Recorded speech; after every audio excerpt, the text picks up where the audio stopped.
Good afternoon and welcome to the International Press Center in Copenhagen. My name is Peter Krause and I work here at the IPC.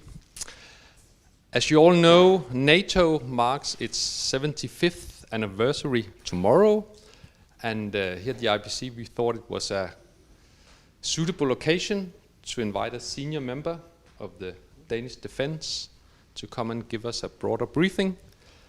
And therefore I'm very pleased to welcome you, Jakob. Major General Jakob Christian Alexa, and you are with the Defense Command Denmark.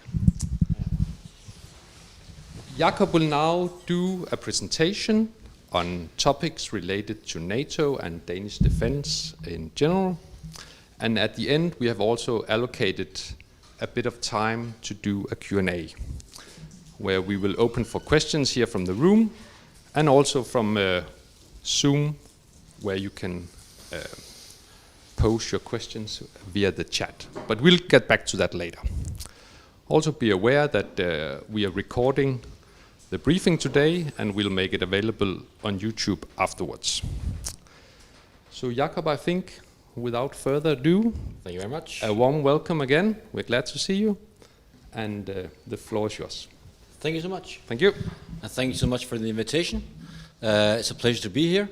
I hope that we are loud and clear through to our guests in the virtual space as well. As Peter mentioned, my name is Jakob Alexa. I'm Chief of the Plans and Capability Staff in the Defense Command in Denmark. I've been so for just about 6 months at this point. And what I've planned to go through today is an agenda covering, in broad terms, 3 topics: NATO in the Nordic region, also here covering our view on the security landscape, then diving in on the tasks for the Danish Armed Forces anno 2024, and as the third subject, status on the new defense agreement, how we see that unfold up until now and beyond. So if we're starting to look at the introduction to the first main topic, NATO in the Nordic region, this topic will kind of set the backdrop for the presentation, giving a few words on the new security situation in Europe and what it means for NATO in the north. The geopolitical landscape is increasingly marked by competition and conflict among both global and regional powers, which challenges the international rule-based order that have served us so well for many years. The rivalry between the United States and China emerges as the central driving force in this strategic competition. And the passing of the so-called unipolar moment towards a more multipolar order has left a vacuum for powers like Russia, Iran, North Korea and China to contest and to fill. Russia's invasion of Ukraine serves as both a symptom and a catalyst for heightened strategic competition. It highlights existing tensions and power struggles, while also exacerbating them through direct involvement and proxy conflicts with spillover to other regions and conflicts. The strategic competition has implications for the Nordic region, including the Baltic Sea, the North Atlantic and the Arctic. The Nordic countries are pretty much sharing the perception of the threat that we face posed by Russia these days. If we look at the Baltic Sea to start with, Russia continues to maintain a significant military presence in the Baltic Sea region, including long-range missile systems. However, in the short term, Russia is not assessed able to deploy forces and equipment to the Baltic Sea region to extend to the extent that restores the military favorable situation in the region that Russia possessed before the invasion of Ukraine. The assessment is that Russia will prioritize rebuilding its conventional military forces, including in the Baltic Sea region. They still possess considerable military resources, including offensive military capabilities. Russia's force buildup will also include new units in the Baltic Sea region and the country's northwestern part in response to Finland's and Sweden's NATO membership. They are intended to enhance Russia's defense capability, but these units will likely also be capable of conducting offensive operations. If we take a look at the Arctic and the North Atlantic, even if Russia believes that low tensions in the Arctic serves its interest, there is a downward security spiral at work in the region. This was also underway before the war in Ukraine. Despite of its losses in Ukraine, Russia continues to be in a regionally military position of strength in the Arctic, and its most important capabilities in that region have generally not been affected by the war. Russia maintains a high priority on military presence and capacity building in the Arctic, indicating a steadfast commitment to enhancing the strategic capabilities which could translate into more assertive actions in the region. At the same time, the strategic competition between the United States and China also have implications in the Arctic. Russia's dependence on China could provide China with opportunities to increase their influence in the region in the future. Russia is implementing its largest military reforms since 2008 that, among other things, include the organization of military districts. The reform is specifically aimed at improving Russia's ability to address military threats in its western and northwestern border regions. It is likely that Russia, in a 2 to 5 years' time, will be able to rebuild military capabilities that could pose a credible military threat against smaller NATO countries and its near abroad. However gloomy this picture may seem, we can find encouragement in the resolute steps that have been taken to prepare ourselves for a more uncertain future, nationally, in NATO, and among the Nordic countries.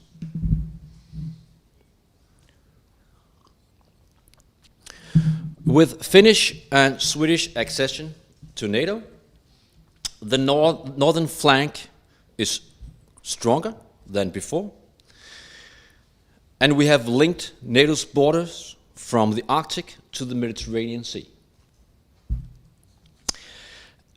An element of deterrence in itself. The credibility of NATO's deterrence profile depends largely on whether the alliance can monitor and maintain sea lines of communications across the Atlantic. With NATO's increased focus on the region, there will be expectations from NATO that the alliance strengthens its effort in the North Atlantic. Additionally, the Arctic is significant for the relationship with the United States and the defense of North America in the strategic competition and nuclear balancing between the United States and Russia. Attention, for example, to the US National Defense Strategy of 2022, which outlines the need for Arctic allies to step up due to the US focus on China. The Nordic region will likely be organized under JFC Norfolk, Joint Force Command Norfolk, which we, in a national perspective, welcome. That's also in line with the Nordic Chief of Defense advice to the political level from 22. And so what the map depicts is the operations area assigned to JFC Norfolk comprising the Nordic countries. The Nordic countries have always played an important role in NATO, and NATO has always been crucial to the security of the Nordic nations. Denmark and Norway were among the founding nations of the alliance and have been allies since 1949. With Finland and Sweden in the alliance, this Nordic importance will only grow. The Nordic countries provide NATO with a wide range of high-end capabilities, world-class soldiers, and most importantly, operational experience in what can only be described as a challenging operational environment. Fighting in the north is for the few, not for the many. Combined, the Nordic countries provide NATO with a strong northern flank.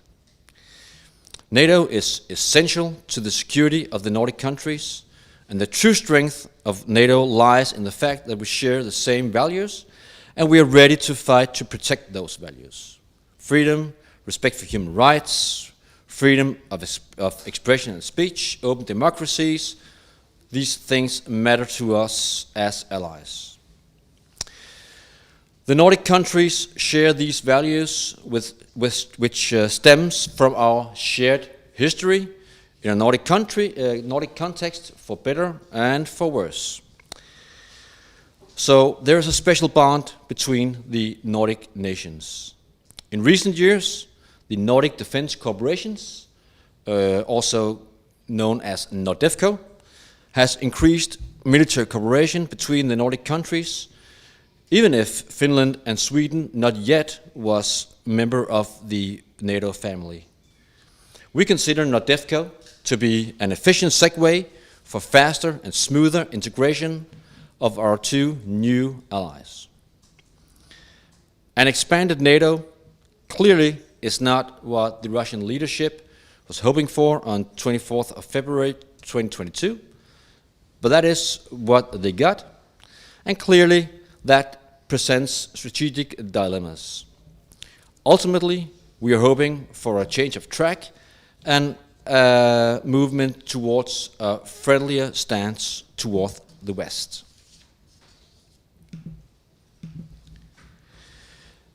Now, let's turn to the tasks for the Danish Armed Forces anno 2024. I will, in this topic, in this paragraph, I will address the coming tasks and challenges for the Danish Armed Forces. And although the general picture is colored by the ongoing continuing conflict in Ukraine and the monumental task of rebuilding and expanding the Danish defense, the day-to-day operations at home and on international operations abroad continue. So, looking first at the national tasks for Danish defense. They include safeguarding Denmark through surveillance of Danish waters and airspace, explosive ordnance disposal, guarding the royal family, preparation of national defense and vessels and aircraft on alert to enforce the sovereignty of Denmark. Furthermore, the Danish defense performs a number of tasks in support of the civil society, including search and rescue service in the Kingdom of Denmark, carried out by helicopters and ships, all capacities from the Air Force, the Navy, and the Marine Home Guard. Air Force helicopters transport patients from the smaller islands to hospitals almost daily. The Defense and the Home Guard support the police when the police's own resources are insufficient, or if the defense resources are more suitable. The aid can be either in the form of soldiers or military equipment. The Army's off-road vehicles help the rest of the community with ambulance and other vital transportation when snow closes the roads. The Home Guards supplies the crew. The Navy is monitoring whether ice on the water can interfere with shipping. Furthermore, in cooperation with local authorities, the Navy carries out controls on fishing in Greenland and the Faroe Islands. And it's also the Navy which is responsible for carrying out sea surveys in Danish and Greenland waters so that the sea maps can be produced and updated. The defense also monitors and combats pollutions in the waters in the event of major contaminations. So a broad range of tasks in the national realm. Turning to the international engagements. On the left hand of the slide you can see the current missions that Denmark has troops or individuals deployed to, and I will just mention most of them, divided into what kind of framework we're talking about: NATO, EU, United Nations, or the Red Sea Coalition. But if we start with stabilization engagement, you can see the boxes in purple on the map, projects under the umbrella of the peace and stabilization engagement, which are being coordinated closely between the Ministry of Defense and the Ministry of Foreign Affairs. The projects in Ukraine are only by the presence of the Danish Defense Attaché, and in Georgia, Denmark has staff officers in different institutions in support of the development of the Georgian defense. Denmark is also involved in similar projects in Ghana and at the Horn of Africa. Looking down to the Red Sea, the Danish frigate Iver Huitfeldt is currently returning from deployment in the international coalition to protect civilian vessels and counter Houthi rebels in Yemen.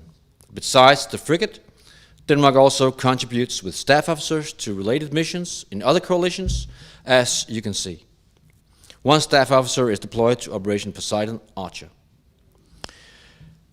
Moving to Iraq, and in regards to the NATO mission Iraq and Operation Inherent Resolve, Denmark has recently redeployed a company-sized force protection unit and most staff officers from Iraq. But Denmark is still a part of NATO mission in Iraq with a smaller contribution of staff officers deployed to Baghdad. Staff officers and the national logistics support element in Kuwait have also been redeployed. In regards to Operation Inherent Resolve, Denmark has different staff positions in Iraq, Qatar, and at the US Central Command. In Kosovo, we have recently reached team number 50, deployed to Kosovo. Denmark has been a part of the mission ever since inception, since the very first day. And today, the Danish contribution consists of staff officers and a force protection unit from the Danish National Guard. In the UN framework, Denmark has military personnel deployed as observers and staff officers to the Middle East, more precisely to Lebanon, Israel, and the Golan Heights, all as a part of the United Nations Truth Supervision Mission, the UNTSO, which was established in 1948, and is by that fact the oldest UN operation of all. In South Korea, Denmark has staff officers deployed to United Nations Command and Military Armistice Mission. And in the framework of European Union and Frontex, we have 2 coastal patrol boats deployed to Symi in Greece. An Air Force Challenger airplane has just been deployed to Sicily in Italy. And furthermore, we have deployed 5 interpreters in support of the mission. In the near future, also in the framework of EU, Denmark will be a part of the EU-led Operation Aspides with a staff officer. Ops Aspides is an EU military operation contributing to the freedom of navigation, to safeguarding maritime security, and especially for merchant and commercial vessels in the Red Sea, the Indian Ocean, and the Gulf, under the Common Security and Defense Policy, the CSDP. In NATO, in the fall of this year, we will scale up the Danish contribution in Latvia, and deploy an Army battalion for training with NATO partners in the region. The battalion will be a part of a Canadian-led multinational brigade. Finally, in Frontex, a maritime surveillance system will be deployed to Sami in Greece in the near future, and furthermore, a Danish Fennek helicopter will also be deployed in June. The helicopter will operate out of Greece. Now turning to the support for Ukraine.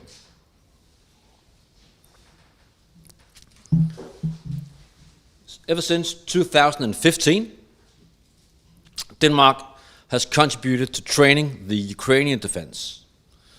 But since Russia's invasion of Ukraine on 24th of February 2022, Denmark and the Danish defense, together with allies and partners, has taken a significant role in supporting Ukraine and its war efforts. With the Danish National Ukraine Fund, we are able to continue our military support to Ukraine for the foreseeable future. And our support is twofold. One, through donations of military equipment, and two, through training of Ukrainian personnel. Within the last month, the Danish government has announced 2 new donation packages, which includes, but is not limited to, artillery, ammunition, air defense, demining equipment, and drones. As of February 1st, 2024, the military support for Ukraine has been more than 33 billion Danish crowns. Donations of military equipment have included air defense systems, maritime capabilities and coastal defense, mine clearance equipment, battle tanks and armored vehicles, artillery, drones, safety equipment, and first aid equipment. Additionally, to the donations of military equipment, we contribute to the Ukrainian war effort by training Ukrainian soldiers and personnel. The training consists of basic military training and training in the use of donated equipment. A majority of our training effort is carried out in cooperation with other nations. For example, Denmark is contributing with a number of soldiers to the UK-led training project Operation Interflex, and instructors training Ukrainian tank crews on Leopard's 1A5 tanks in Germany.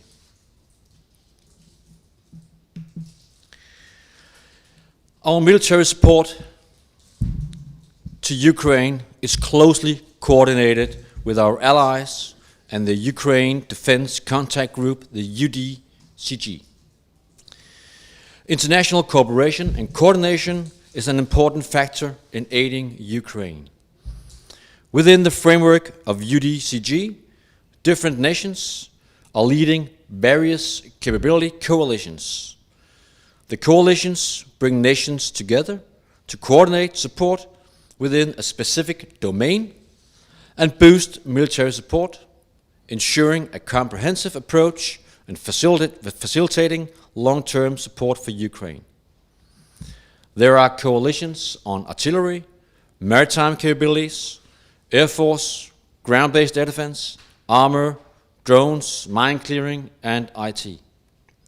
We, in Denmark, together with the Netherlands and the US, is head of the International Air Force Coalition, which focuses on supporting Ukraine's efforts to develop a fully operational air force in the long run. Our primary initial focus in the coalition is establishing a viable Ukrainian fighter jet capability.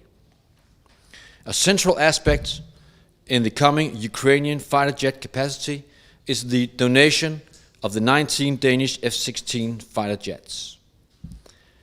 Even as we speak, a number of Ukrainian pilots, technical personnel, and support personnel is working hard in training basic skills and prerequisites for flying, servicing, and maintaining the F-16 jets. Now, turning to the third theme of the briefing, the implementation of the new defense agreement. Trying to provide you with a general overview of the tasks related to the implementation of this huge new defense agreement. So, in the Danish defense, we're working hard to provide the foundation for the implementation of the new defense agreement. This involves providing detailed analysis of development initiatives that will allow the Ministry of Defense and the Parliament to make informed decisions on the most relevant and pressing projects. The Danish Defense Command provides military advice, counsel, and assistance, but in the end, it's naturally the prerogative of the political leadership to decide how to distribute the resources and ultimately which development avenues to take. It is an ongoing process with constructive dialogue taking place continuously as the playing field of geopolitics and security is in constant motion.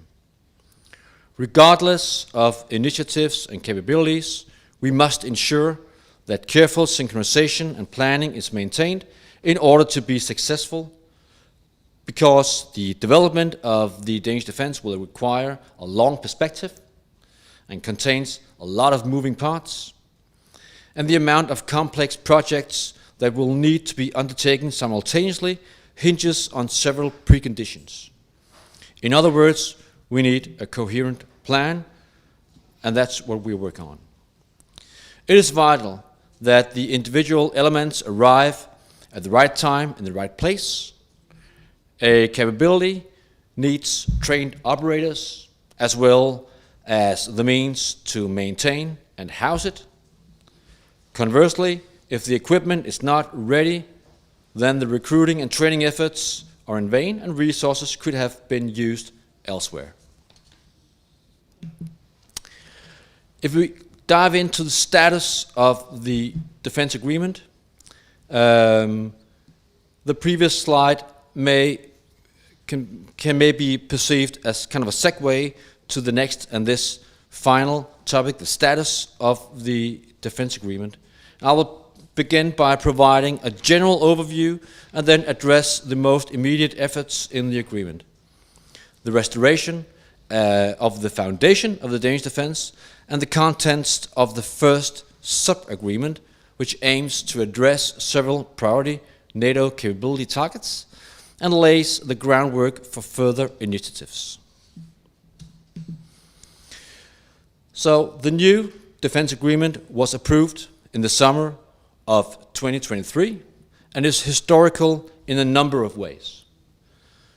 First, looking at the finances, it represents a radical change from a tendency that has characterized the defense area for the past decades, not only in Denmark, a tendency towards decreased defense spending and military designed and dimensioned for international contributions.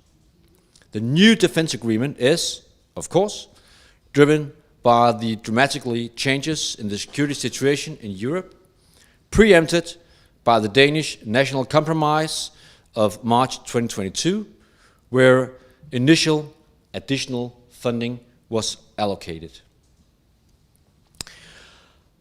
Initially, a budget increase of 155 billion over the course of the next decade. And furthermore, the government has put into motion a further increase of an additional 40 billion Danish crowns to provide financing for new initiatives immediately.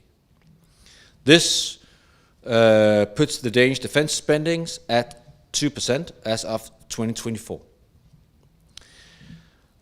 This also means that additional critical capabilities may be prioritized, which is naturally very welcome. And because time is of the essence, and we need to move to rebuild and strengthen our defense, bearing in mind the estimates of Russia's ability to challenge NATO within a 2 to 5 year time frame. Second, looking at the time frame, the agreement span a decade, from 2024 to 2023, instead of the 4 to 6 years that we have been used to in the previous defense agreements.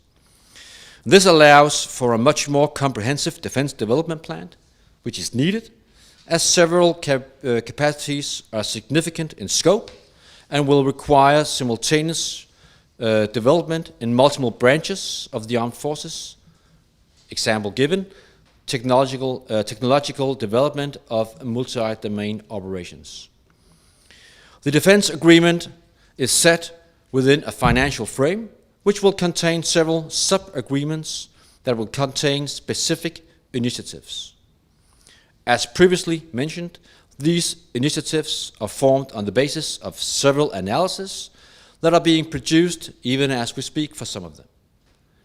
The first sub-agreement containing the most pressing initiatives has already been approved, and the second is well under its way. I will be going into a bit more details regarding the first sub-agreement in a few minutes. Generally speaking, a main focus point for major new capabilities is to address NATO's capability targets and thereby strengthen the collective defense of Europe. However, the homeland security of Denmark, Greenland and the Faroe Islands is also being strengthened, and the Danish defense capacity to support the civilian community would be increased.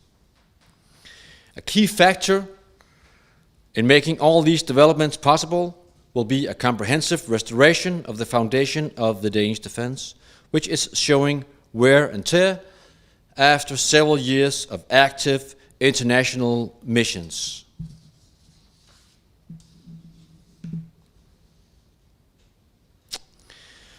Generally speaking, ever since the end of the Cold War, Danish defense spendings has gone down. The disappearance of an immediate threat to Europe caused the security apparatus to be focused elsewhere. The aim was more and more directed at reshaping the armed forces into a tool that could be used as part of international operations in cooperation with our allies. It meant that standing forces could be minimized, and this culminated during the aftermath of the financial crisis, where the defense budget reached its low point in the period 2013 to 17. In 2022, a comprehensive analysis of the most critical deficiencies within the Danish defense was finalized. The outcome of this analysis is contained within the restoration plan that is being put into effect now. The plan contains 3 specific action points. Point 1, addressing the accumulated challenges to the routine operations of the Danish defense. This will be in the shape of increased funding for materiel and its running costs, as well as increasing funds for building and facility management, maintenance, and IT systems. This is meant to address a backlog in maintenance and finalizing postponed projects which has suffered under financing. Furthermore, there will be increased funding for already agreed projects concerning international cooperation. Example given, EU defense initiatives, funding for NATO initiatives, for example, quantum computing, and the Innovation Fund in NATO. Specific initiatives include, and this is not a comprehensive list, updating armored infantry vehicles, updating transport aircraft and helicopters, increased facility security measures, maintenance of living quarters, finalizing postponed construction projects related to previous initiatives, and updating and modernizing the IT infrastructure.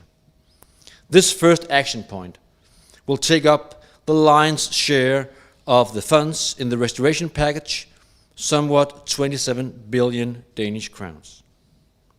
The point 2 is investing in the new security reality.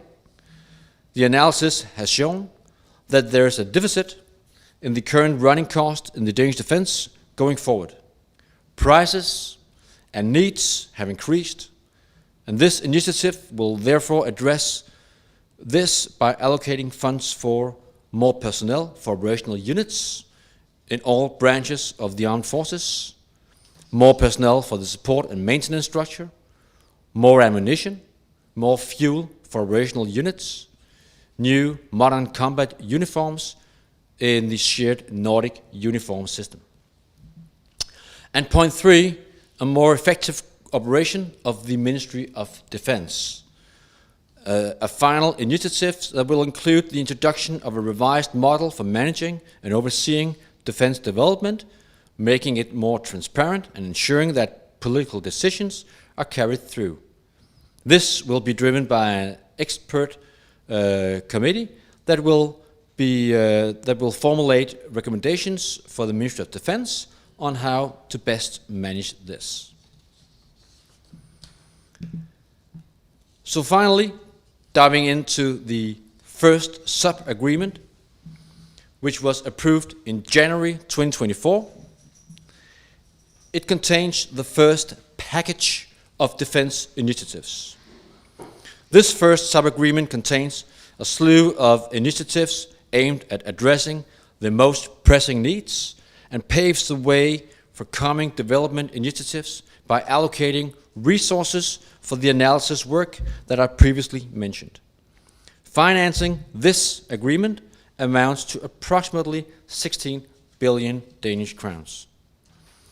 The initiative in the package fall into 4 categories: human resources, military capacities, preparatory initiatives, and 4 initiatives to ensure stable development.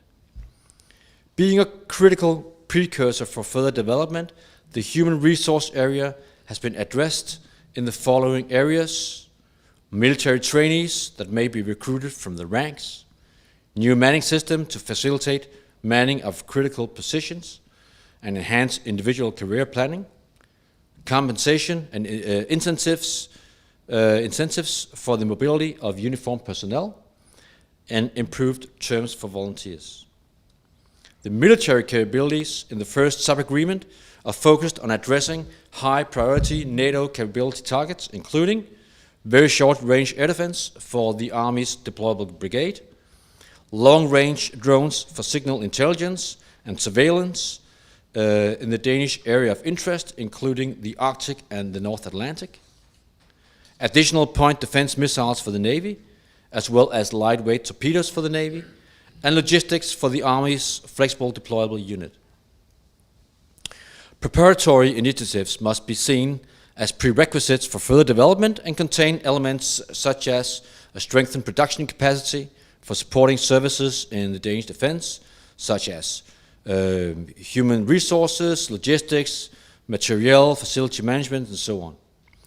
Means to enhance and develop defense cooperation with allies, including the appointment of additional defense attachés, additional funds to ensure effective management and the defense development processes, separated and dedicated funds to ensure management of the military support to Ukraine, and earmarked funds for additional defense development analysis. Initiatives concerning the stable development ensures that existing important initiatives are carried across from the previous defense agreement, and those projects include re-establishment of ammunition production in Denmark, which was discontinued in 2008, after which it was privately run until 2020, and continuation of the already established project concerning procurement of new patrol ships as replacement for the current small patrol vessels, the Diana class. Also, continuation of financial support to initiatives concerning veterans, research and development projects, continuation of initiatives concerning the Danish defense support of civilian authorities, police, etc., and continuation of financial reserves for participation in international operations. So now, looking forward to see the results of the ongoing political negotiations regarding Sub-Agreement 2. No matter what, the Danish defense is firmly committed to establishing a credible and powerful defense to protect the kingdom and support our allies. And that concludes my briefing, and I'm ready to take any questions you might have. Thank you. Thank you, Jakob. Thanks for the briefing. Now we'll open up for questions. We have allocated 20 minutes, so I hope we can get a few questions in. I think we'll start by taking some questions here from the room, and then we'll also try to encourage people on Zoom to write their questions in the chat, and we'll see if we can get any of those in as well. Just to mention that, of course, there might be current defense issues going on at the moment that, Jakob, you will maybe not be in a position to comment on, but I think you'll handle that as we go along. Sure. As I said yesterday, you're allowed to ask questions, and you're also allowed to say you can't answer that specific question. But let's see how it goes. See how it goes. And then also your colleague Henrik, who's working with the press, is here with us this afternoon. So if there should be any questions we are not able to accommodate this afternoon, or we'll have to look at later, we'll via the email provide the contact details. And of course, you're all welcome to follow up after this session. Sure. But let's go from the room to see if there are any questions. We've got 3 all here already. I think we'll go Osama, Staffan, and then Hassan. And if you could then be kind just to introduce yourself and hand the microphone back to me. Thanks. Thank you. My name is Osama Dababi. I'm correspondent for Arabic media outlets in the Middle East. I have 3 questions. The first one, you will say no. You have no comments. It's the Red Sea coalition. Right. The Danish frigate. What happened? Is the frigate coming back to Denmark now? And under which command it was? Was it a Danish, NATO, American, British command? So that is my first question. Shall I ask the 3 altogether? Yeah, sure. Yeah, go ahead. Second question is NATO in Iraq. How many staff members you have in Iraq? And what are the tasks of the Danish staff in Iraq and the time plan? Are they staying for a long time? Are they coming back? And the third one is the HR, recruitment of female soldiers. Mm-hmm. How is that now? Can you tell more about it? How long you came with this proposal? Thank you.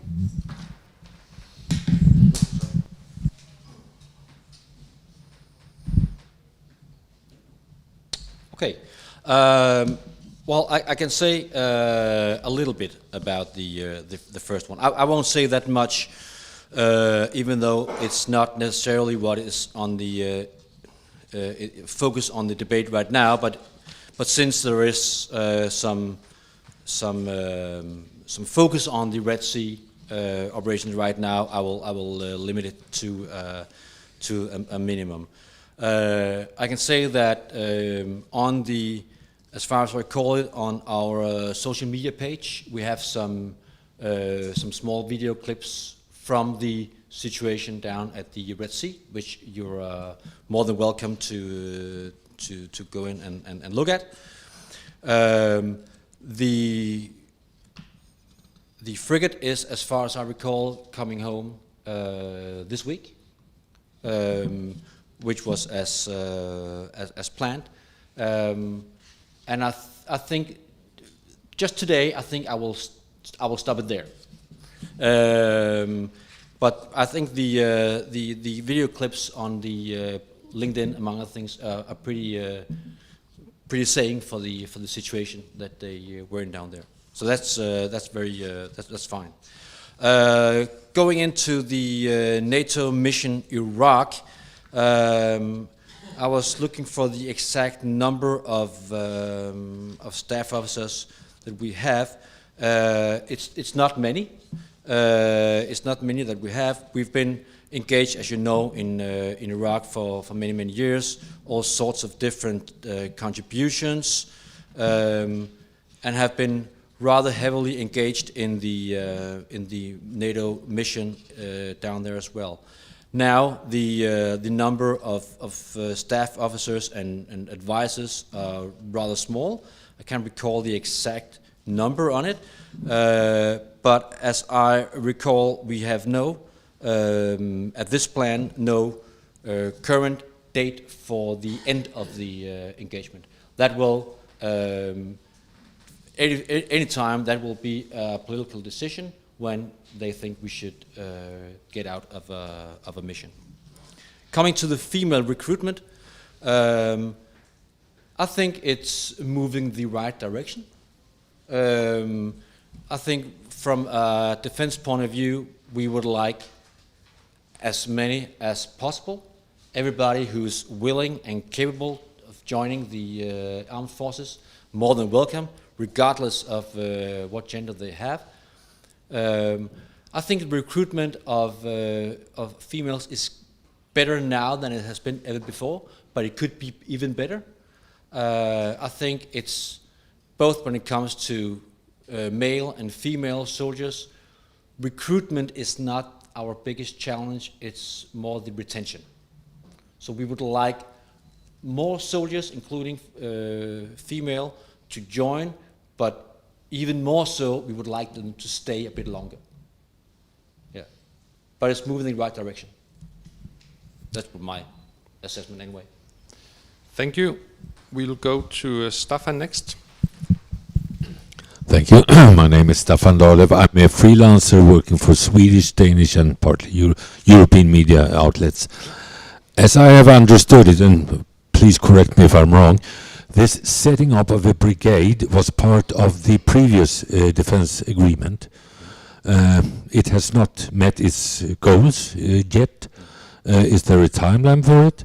And if so, is that it, or will there other further goals, targets for mobilizing or make it possible to mobilize further military strength in that respect? Thank you. Okay, I hope I got it right.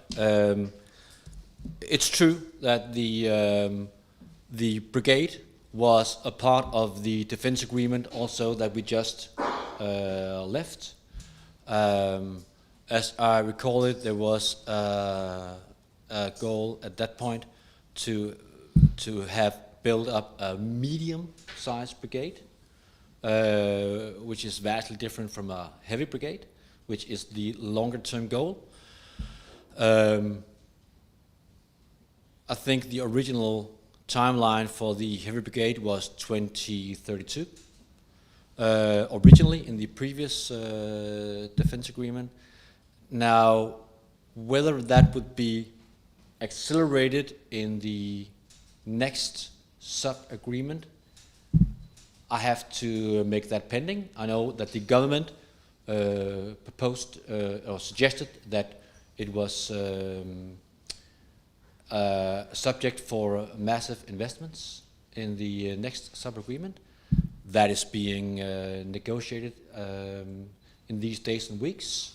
So let's see. There is, building up a heavy brigade is naturally a huge task. But if it's prioritized, naturally it can go faster than if you say we'll take it over more years. So I have to wait for the next sub-agreement to see how that's being prioritized. Did that answer your question? Yeah, and further on, is there second brigade? Is there a planning, a thinking of mobilizing? Well, not at the moment. We don't have any plans for a second brigade matching the one brigade. We have a second brigade today that is for training and education, the framework brigade for training and education in peacetime, and has a supportive role in time of conflict, but not organized and equipped in the same way as the heavy brigade we're looking at in the first brigade. No. Thank you. So I got Hasse, and then we go to Jakob afterwards. Yeah. I'm from the Global and the president of International Club Copenhagen. Yes. How is the anniversary marked in Denmark tomorrow, and does that include Anders Fogh Rasmussen, the former Secretary General? Do you know anything about this? I know that there is an arrangement at the Citadel tomorrow, a parade. I know that there is marking on Christiansborg at the Parliament. Whether the former Prime Minister and Secretary General is attending it, I have no idea. I have no idea. No, I'm not invited. No. Thank you. Sure. We go to the next question. Hello, Jakob Grønholdt from Reuters. I have two questions, if I may. The first is about the. There's been lots of talk about the poor state of the Danish armed forces due to the lack of investment since the end of the Cold War. So, how would you rate the state of the Danish armed forces compared to where it should be in the current situation, and where are the biggest shortfalls? And my second question is maybe a bit more delicate or sensitive, but I would really like to hear your thoughts on the lack of trust between lawmakers and top management in the Danish armed forces, which arguably is very important in the context of implementing the defense agreement. Some lawmakers are strongly indicating that they don't trust the top management. There's a crisis, management crisis even, while the armed forces say that they're not being heard and that things are decided in ministries and in agencies. So I realize it's a bit delicate, but how do you see this problem? Thank you. I'll start with the first one, if that's okay. Well, when it comes to the state of the defense, as you said, it's no secret that we have some cracks in the foundation, which is why we had the first restoration package. So where do we have the most significant shortfalls? I think it's a bit difficult to pinpoint one place. I mean, if you check the general state, we can see that buildings and facilities and infrastructure has for many years not been prioritized economically. And naturally, like if it was your own house, that creates a bill that you're pushing in front of you. The same goes with the maintenance of IT systems, but also on the personnel side and material side, the way that the focus that has been for the military the past many years has just caused a stress on the material and on the personnel. So I think one of the changes on the personnel side that is also reflected in the first sub-agreement and maybe also in the next ones to come is that when the focus for majority of the defense was getting out to international operations, the whole training system was kind of set up for that. So a short conscription period, an additional training, and then out to the international operation. That was kind of the focus of it all. Now we have a different need to build up a strength, build up some experience, and we need to adjust how we can keep our people, our soldiers, a bit longer. We have some fantastic soldiers, well trained, can do thinking on their own, In that way, they're top class. But if they leave too soon, it's an ongoing education machine instead of earning from the experience that they get. So I think it's on all the sides: material, it's buildings, it's IT, it's personal. It's all the way around.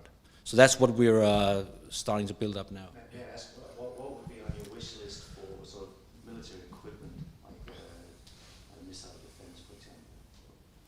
Oh well, I think the government is quite right when they have their priorities on the NATO capability targets, because the NATO capability targets are not there just for the fun of it.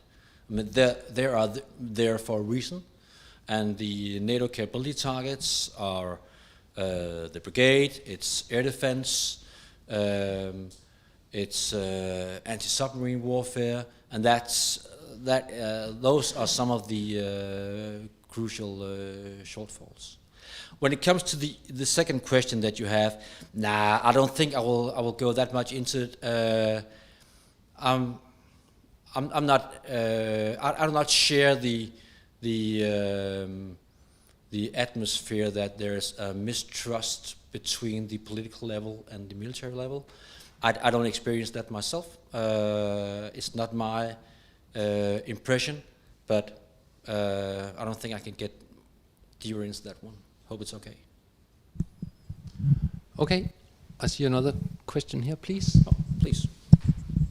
Jens Mørk, Poland Nu. We talk about female in the army. And then I will ask you, because in Poland you can be, as a female, you can be in the Air Force, be a pilot. But in Denmark not, it's forbidden. Why is that? Or will that be changed now when with the new agreement? Yeah, well, it's not forbidden in Denmark. I mean, we have had a female F-16 pilot. We have female C-130 pilots. We have female helicopter pilots. And recently, if you look at there are some documentaries made a year ago or so for the flying school, the academy, in which you have a number of females going all the way and collecting their wings in training. So that's not a problem in Denmark at all. I'm very happy you replied me, because I've asked the Minister of Defense twice about that they have not replied. Oh really? Oh, but there are no not at all. And of course, when they did reply, we must ask you. Yeah, sure, but no limitations regarding gender at all. Thank you. Any more questions?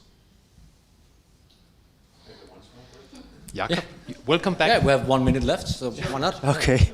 The prospect of Donald Trump returning to the White House, do you think that will, what could that mean for the pace of Denmark's need to implement defense investments?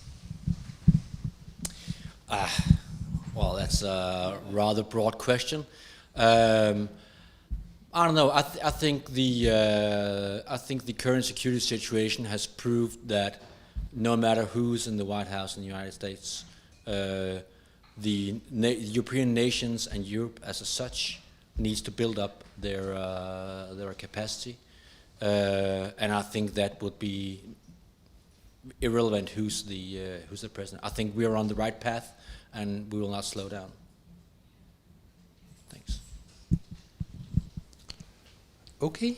Yeah, I think it's now coming up to 2 o'clock. Oh, that's fine. So, Jakob, once again, thanks a lot for coming. You're welcome. Giving you a My briefing pleasure. and questions, and we'll share the details afterwards.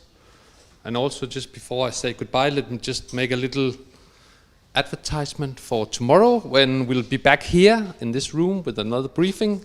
We're shifting the focus from defense affairs to Christiania, where there's going to be some action, we believe, over the weekend. So we'll be here again tomorrow after lunch with some spokespeople from Christiania. But we might see you then, or till then, Thanks a lot. Thank you, Jakob. Welcome. Thank you.